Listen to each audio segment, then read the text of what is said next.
On Zombie Reddit, today's story is... My fiancé stood up for his best friend after he ruined our wedding with lies of infidelity. What I found out 2 weeks later left me speechless.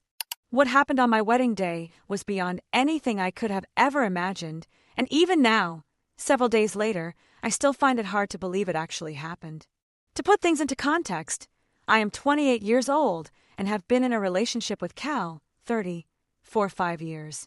Our wedding was meticulously planned over the last 18 months, so it was definitely not a rushed decision. Brian, 31, has been Cal's best friend since high school.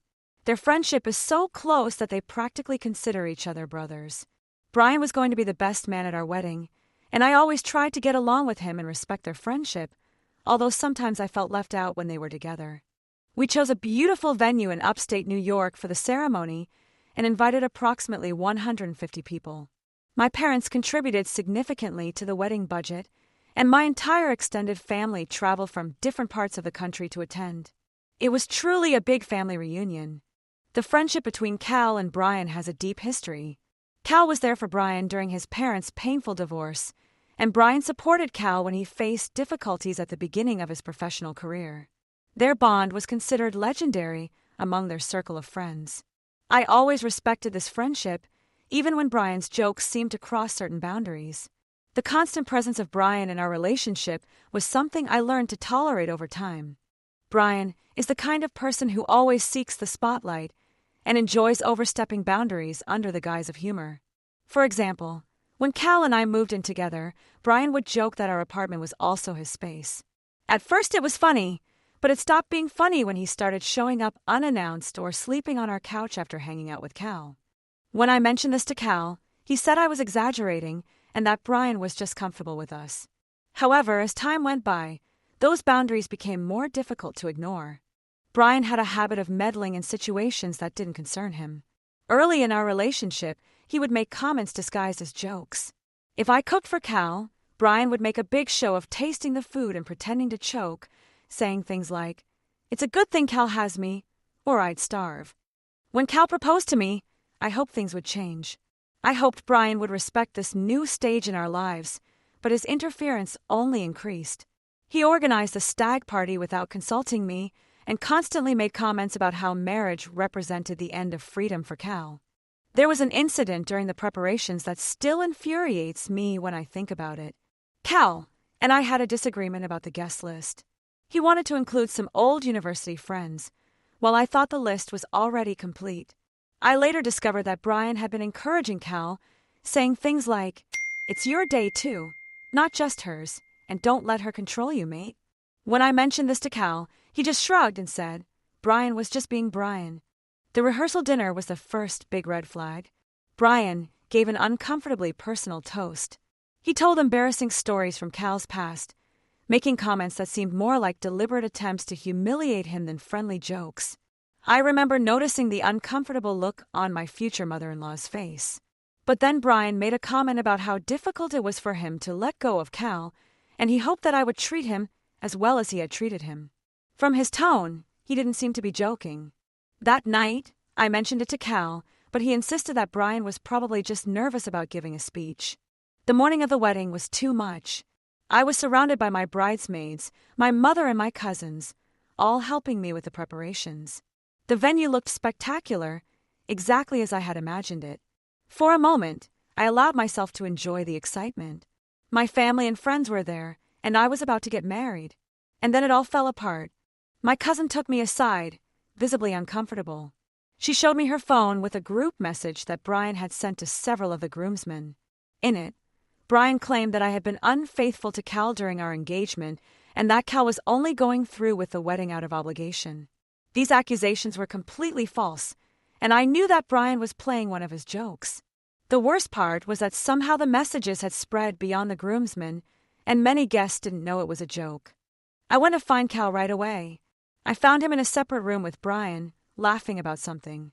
Without hesitation, I went in and showed Cal the messages Brian had sent. I could hardly express my indignation, and hoped that Cal was as furious as I was, or even more so.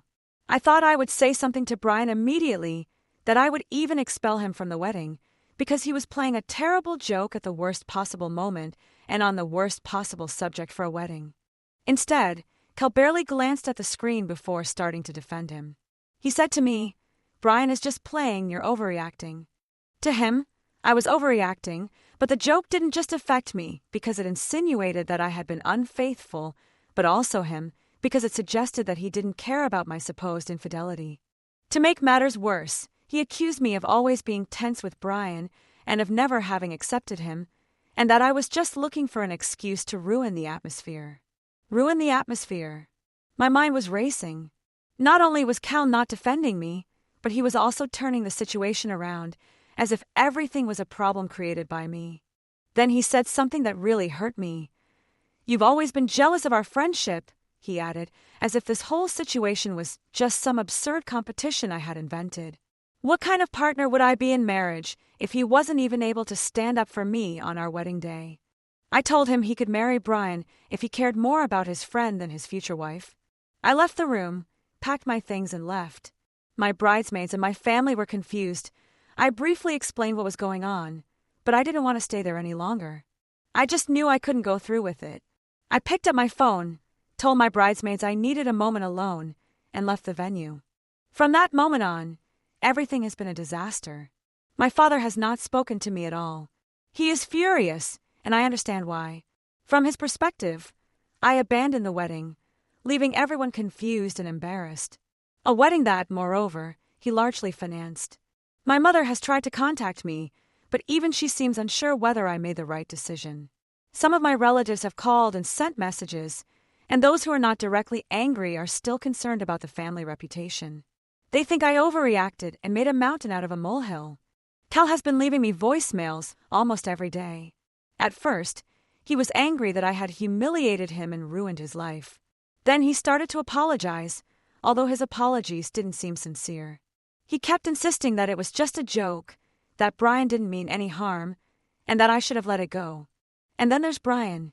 He had the nerve to send me a message, calling me dramatic and accusing me of ruining Cal's big day, as if he hadn't played a crucial role in destroying everything. Reddit, am I the bad guy for leaving Cal at the altar? Did I overreact? Or was this the only option I had to protect my dignity? Update 1. The consensus is that canceling the wedding was the best thing I could have done, since apparently Cal and Brian don't have a normal friendship, but rather the dynamic of an ex-couple where there is still something unresolved between them. With regard to my family, I decided it was important to talk things through calmly and show them my perspective.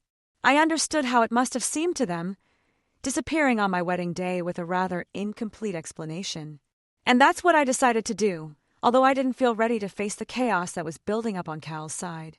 A few days after the wedding, I visited my parents. My mother and father have always supported me, but this represented a whole new level of awkwardness.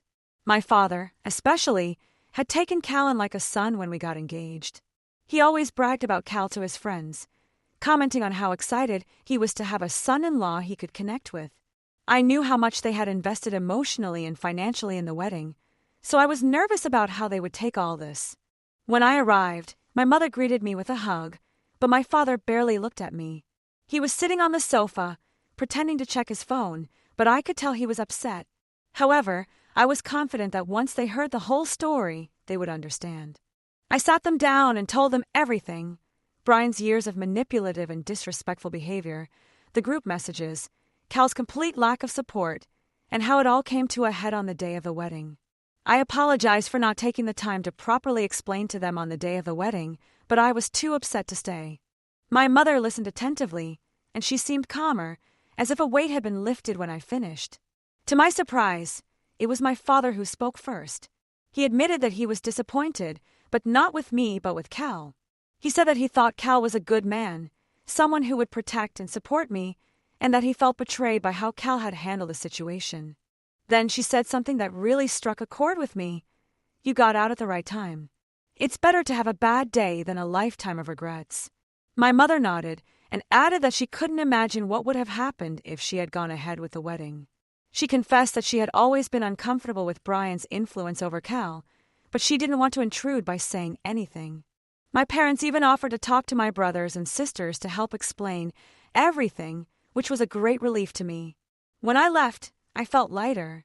My father gave me a hug before I walked out the door and assured me that I could always count on him, no matter what. Having the support of your family really makes you feel less alone. On the other hand, my phone has been ringing nonstop with missed calls and messages. Cal has called dozens of times, leaving long voice messages apologizing and saying that we could work everything out if I came home. I haven't replied. I'm not ready, and honestly, I don't know if I'll ever be ready to listen to his excuses. Cal's family, meanwhile, have not been silent. They have been constantly calling and messaging, furious that I humiliated him in front of everyone. One of his aunts even messaged me on Facebook, accusing me of ruining a good man's life. Some wedding guests have also been in touch, demanding an explanation as to why the ceremony was abruptly canceled. I've ignored most of them, but the audacity of some people is unbelievable. And then there's Brian, of course. He couldn't resist getting involved in the drama. From what I've heard, he's been telling anyone who will listen that I left because I couldn't handle the pressure of the wedding. He's presenting himself as the loyal friend who tried to show Cal the truth about me. It would be almost funny if it weren't so outrageous. One of my bridesmaids actually confronted him after the wedding. She told me that Brian was being arrogant, saying that he didn't regret sending those messages because someone had to say it. The audacity of that man is unbelievable. My bridesmaid tried to defend me, but Brian simply told her to shut up, arguing that I was too sensitive and that Cal deserved someone who could take a joke. I've also been gathering more details about what happened after I left. Apparently, the atmosphere at the venue was chaotic. My parents and some close friends left discreetly when they realized I wasn't coming back, but Cal's family stayed and turned everything into a blame game. Some groomsmen were overheard whispering about the messages Brian had sent, and the news spread quickly among the guests. Cal was apparently frantic, alternating between anger and panic, while Brian remained by his side, acting as a savior. It's really strange how Cal can't see Brian for who he really is. Brian's actions were cruel and calculated, but Cal still sees him as the person who has always supported him. It's as if Brian can do no wrong in his eyes. I have also spoken to my friends, who, like my family, have understood why it was necessary for me to leave. Part of me feels relieved to have dodged a bullet, but another part is mourning the life I thought I would have. I loved Cal, but now I wonder if he loved me in the same way, or if he loved his friend more. I have blocked Cal and Brian on all my social networks and silenced their numbers. Sooner or later I will have to answer one of Cal's calls, at least to give the situation some closure. Update 2. I know that many have been supporting my decision, although obviously not everyone. And having said that, I want to take this opportunity to address those people and clarify a few points. To those who don't agree, I want to respectfully tell you that I don't share your opinion. Ending a 5-year relationship was not something I took lightly. This wasn't about a single comment from Brian, nor was it even just about Cal's reaction that day. It was about a pattern of behavior that I had been tolerating for years, hoping that things would change. But they didn't change even on the day of the wedding, so this was going to continue, and even get worse after we got married. Every time I mentioned how Brian's comments affected me, Cal would tell me to calm down or stop thinking too much. It was always me who had to adapt, relax, stop being so sensitive, while Brian kept crossing line after line, and Cal always took Brian's side, or worse still, ignored him completely. Leaving wasn't about ruining Cal's life, as some have claimed. It was about getting my life back. I realized that if I didn't set boundaries at that point, I would spend the rest of my life swallowing my discomfort. That's not the kind of marriage I want, and honestly, it's not the kind of marriage anyone deserves. If there was a last chance to get out of all this, it was at that moment. Anyway, since my brothers found out what really happened that day, they have been my biggest advocates. They cleared up the situation with some wedding guests who were confused or misinformed, including some of the groomsmen. Apparently, some of them didn't even know about the group messages Brian sent before the wedding. Once they saw the screenshots, a couple of them even apologized to me. One of Cal's cousins also contacted me, saying that she always thought that Brian had an unhealthy influence on Cal, but she didn't feel it was her place to say anything. More and more people are taking my side, including some of Cal's friends and family. One of the most difficult things to deal with has been the financial consequences. It's been complicated.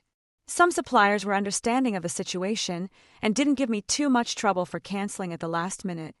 But the truth is that wedding expenses are rarely refundable. Since everything was paid for in advance, most of the money was basically lost. Things like the venue, catering, flowers, and photographer, the bills add up quickly.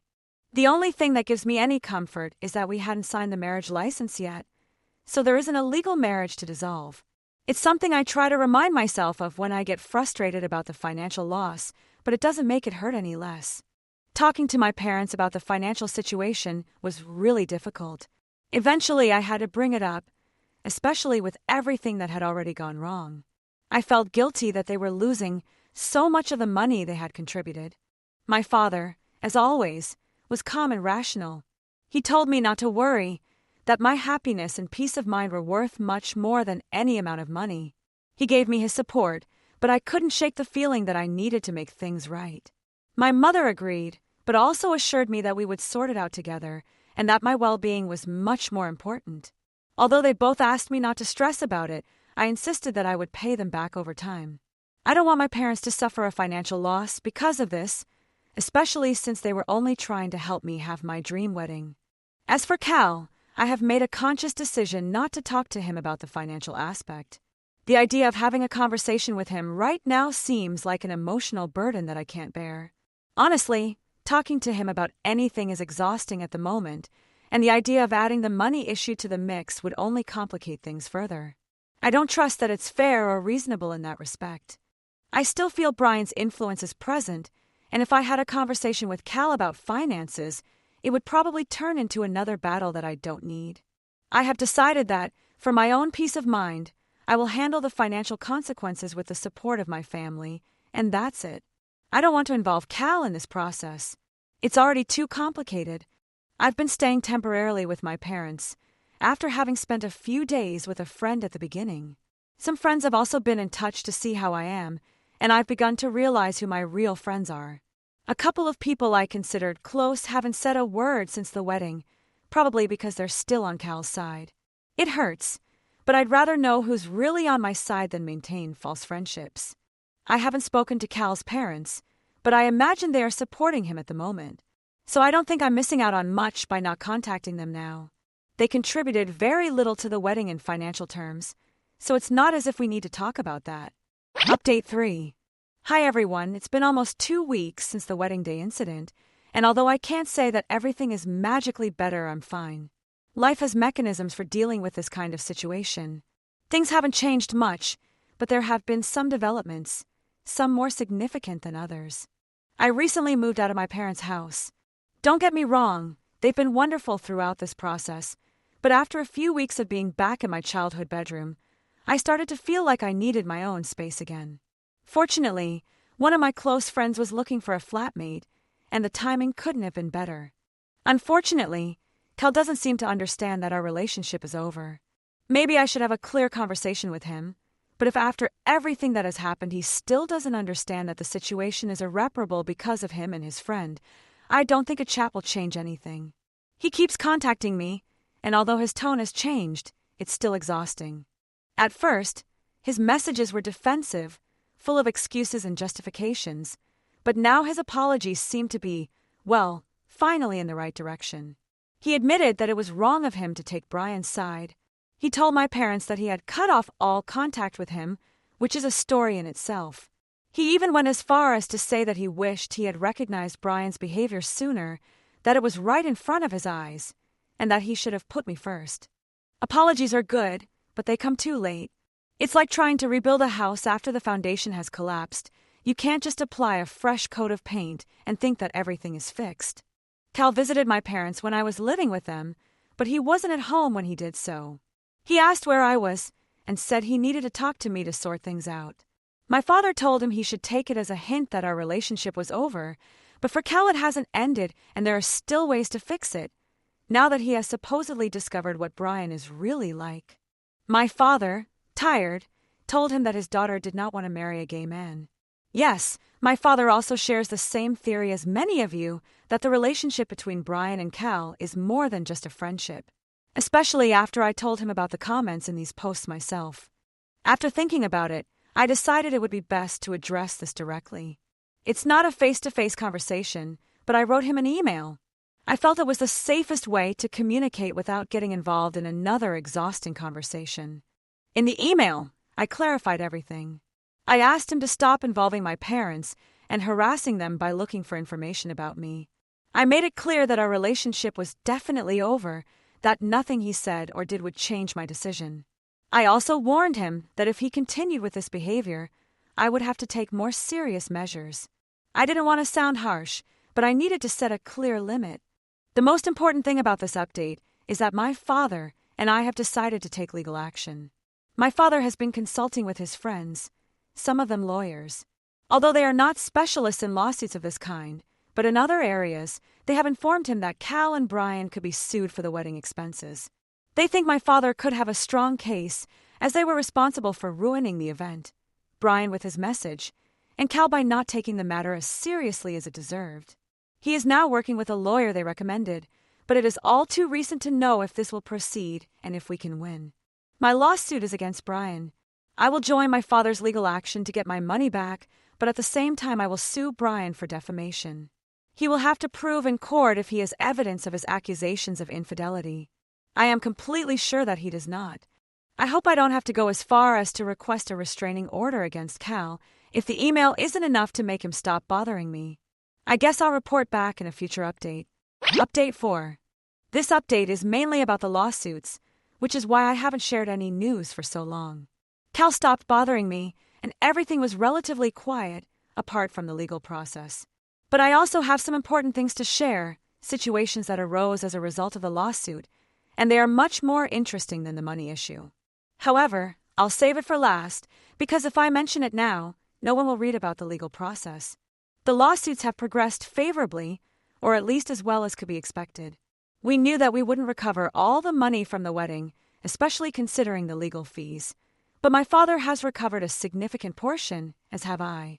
In addition, my defamation lawsuit has also been successful, and although it does not represent a large amount, I have donated all that money to my father so that he can recover practically everything he invested in the wedding. I think it's only fair, although some might argue that I should have kept the money because it was rightfully mine. It was mine, yes, but since it's my money, I think this is the best use I can put it to. I have summarized the subject of the lawsuits as much as possible to move on to the next one, which is the call I received from those who were to be my in-laws. They contacted me shortly after the legal proceedings ended. The lawsuit ended some time ago, but I was waiting to collect the money before making this publication, as Brian and Cal could have refused to pay. But they have complied with the payment. I don't know how, and I'm not interested in finding out either. Cal's parents called me to apologize for their son's behavior, something I hadn't expected at all. Cal's family hadn't exactly been understanding after the wedding was called off, so I expected them to share a similar opinion. They waited for the trials to end, aware that any contact between the parties could affect the process. And they didn't just call to apologize for how it had all ended, but to inform me that Cal and Brian were starting a romantic relationship. Not only did they look like an ex-couple, now they really are a couple. Shortly after our failed wedding, after Cal had temporarily cut Brian out of his life because of the jokes, Brian confessed to him that he had romantic feelings for him. Brian hasn't had many relationships with women since I've known him, but I always assumed that he wasn't interested in serious relationships, or that he was simply unlucky with women. Although Cal doesn't fit the stereotype of the man obsessed with sports and the like, I've never believed in stereotypes, so I never had any suspicions. After the wedding, I started to think that Brian might have feelings for Cal, but what Cal did has really surprised me. We're all astonished. My parents, me, my friends, and I guess you too. At the moment, I feel no anger towards them, perhaps because the financial compensation has helped heal the wounds. I might even say that I'm glad they finally found love and stopped hiding it. Update 5. Brian and Cal are a couple of complete immature idiots. Their entire so-called relationship was nothing more than another joke they decided to play on their parents and everyone else. They even posted announcements on their social networks. But in their last post, when they were apparently announcing their upcoming wedding, they revealed at the end of the text that it had all been a joke. But I assure you that this prank will have consequences. It has only lasted a few weeks, but it was enough for a local newspaper to write an article about them. They contacted me to get my side of the story, and until that moment, they had not managed to get Brian and Cal's perspective. Now I understand why. They can delete their posts, or even keep the wedding announcement, but most people still believe they really are a couple. A friend saw the fake post about their wedding, where they finally revealed a joke, and it seems like she only read half of it because she asked me if it affected me that Cal and Brian were getting married. The newspaper article is still available, talking about how the failed wedding with me opened the door to true love. They have even been invited to the next Pride Parade. I think they should accept the invitation, because I'm not so sure it's completely a joke after all. I think they should attend the Pride Parade because it seems that there is a lot of truth behind this joke. After everything I have experienced with them, especially observing the dynamic between Cal and Brian over the years, it wouldn't surprise me if they were using this joke as a way of exploring their true feelings without having to admit them completely. The situation has taken a strange turn, but somehow I feel relieved. All this time I felt like I was competing with Brian for Cal's attention and love, and now I understand that it was possibly a battle I could never have won. Not because I wasn't enough, but because what existed between them was something completely different. Some of my friends are outraged by this new joke by Cal and Brian and want me to confront them, but honestly, I no longer have the energy to get involved in their games. I have recovered some of the money, my family supports me, and I am building a new life without all that toxicity. If Brian and Cal want to continue with their games, it's no longer my problem. I'm focused on my emotional recovery and moving on.